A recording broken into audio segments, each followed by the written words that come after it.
सच्चे सेवक का चिन्ह। आज ये राजा साहब 2 साल के बाद, 3 साल के बाद राजाओं के राजा के पास वृंदावन गए हैं बांके बिहारी जी के दर्शन करने के लिए। सीढ़ियों से लेके अंदर तक कलाप जी से कहा था छोटी जाति का है, राजा साहब के साथ अंदर नहीं जाता, कहीं भी वो जाते हैं तो अंदर नहीं जाता, बाहर खड़ा रहता है, मानो अपनी औकात कभी नहीं भूली। आज सीढ़ियों से लेकर ही लोग दंडवत प्रणाम कर रहे हैं, बड़ी बड़ी पंक्तियां लगी हुई हैं। ये कौन है यहां पर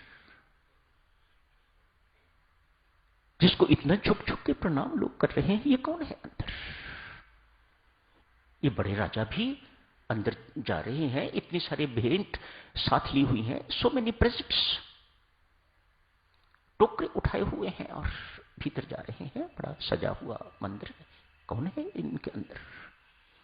दर्शन नहीं किए, नहीं, मैं भीतर जा नहीं सकता। राजा साहब से पूछा कौन है अंदर? अखिलेश। राजा साहब ने कहा अखिलेश, अखिलेश्वर, अखिल ब्रह्मांड का जो ईश्वर है वह अखिलेश्वर अंदर है। राजा साहब क्षमा करें, मैं आपकी नौकरी छोड़ता हूं, मैं इन्हीं की नौकरी करूंगा।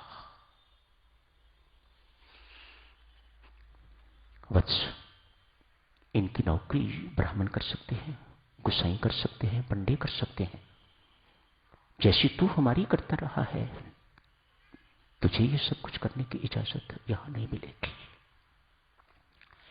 कोई बात नहीं, जो वो कहता है कोई बात नहीं, बाहर द्वार पर तो मैं खड़ा हो सकता हूं। हाँ, पुजारी गुसाइयों से बात की, क्या इसको बाहर खड़े होने की इजाजत दोगे?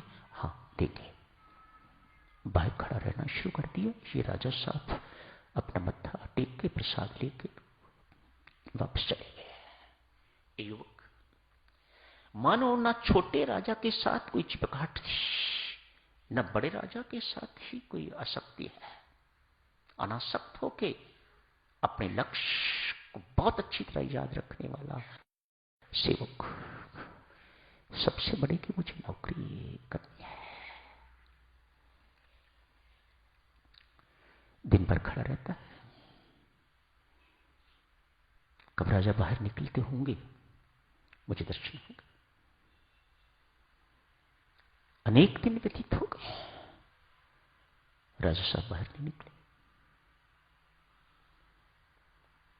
ये प्रतीक्षारत है, कहीं ऐसा तो नहीं मेरी ड्यूटी जब खत्म हो जाती है उसके बाद सेकंड शिफ्ट में ये निकलते हो।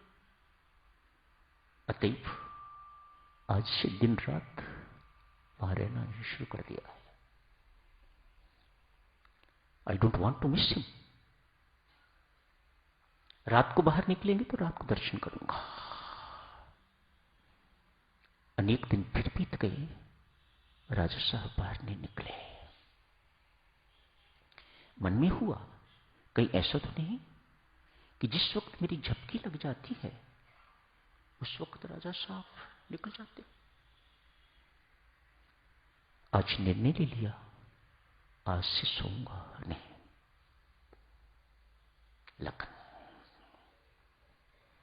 लक्ष्य प्राप्ति की लगन। कितनी कठिन बातें हैं, इतनी आसान नहीं। हम सुख सुविधाएं भी भुगतते हैं और ये भी चाहते हैं कि हमें लक्ष्य की प्राप्ति हो जाए।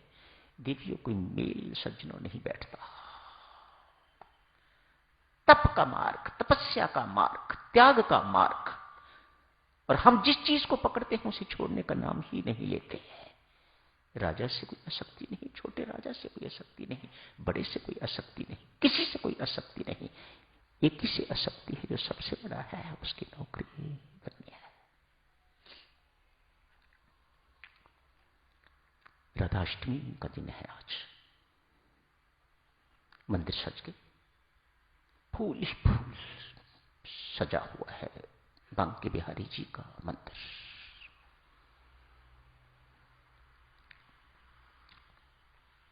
के शयन की तैयारी। बाहर खड़े खड़े इस पोस्ट पर मन बिल्कुल साफ हो गया, क्लीन। किसी प्रकार की कोई कामना नहीं, भीतर कुछ नहीं, साफ सुथरा मन। भीतर क्या हो रहा है ना भीतर गए हुए भी पता लगता है कि अंदर शयन के कपड़े बदले जा रहे हैं, गहने इत्यादि उतारे जा रहे हैं, उन्हें बॉक्स में रखा जा रहा है, ताला लगाया जा रहा है। मंदिर बंद होने का समय आ गया है। बाहर से उस वक्त की बातें होंगी, आजकल पता नहीं क्या है। बाहर मंदिर पर ताला लगा और पुजारी चले गए, गोसाई चले गए। रूटीन ही होगा, पर आज विशेष दिन है, राधा अष्टमी का दिन है। आज मध्य रात्रि हो गई। ये कांस्टेबल की तरह खड़ा है द्वार पर। परमेश्वर की कृपा देखिए, बड़ी सरकार की कृपा देखिए। 2 घोड़े आए हैं, अपनी आंखों से सब कुछ देख रहा है। मंदिर के आगे 2 घोड़े, सफेद घोड़े तो आए। सच धज के अंदर से महारानी और महाराजा बाहर निकले हैं। आज प्रसन्नता का कोई ठिकाना नहीं। दोनों के चरणों पर गिर के प्रणाम किया है, मानो सब कुछ पा लिया, जीवन में जो कुछ पाना था पा लिया, कोई मांग अवशेष नहीं। एक ही बार में इन वन गो इतनी तृप्ति हो गई, इतना संतोष मिल गया कि अब कुछ पाने को और कुछ नहीं, अब कुछ जानने को और कुछ नहीं, अब कुछ करने को और कुछ नहीं। हर प्रकार से ऐसी तृप्ति इस युवक को आज मिल गई। बड़े प्रेम से चरणों को हाथ लगवाए। महारानी साहिबा ने कहा, यमुना किनारे जा रहे हैं, आप भी चलो। खटखट। उन रोजाओं की नौकरी से ये सीख चुका हुआ था कि राजा लोगों को घोड़े पर किस प्रकार से बिठाया जाता है। अतः महाराजा साहब को और महारानी को घोड़ों पर बिठाया है और साथ साथ चलना।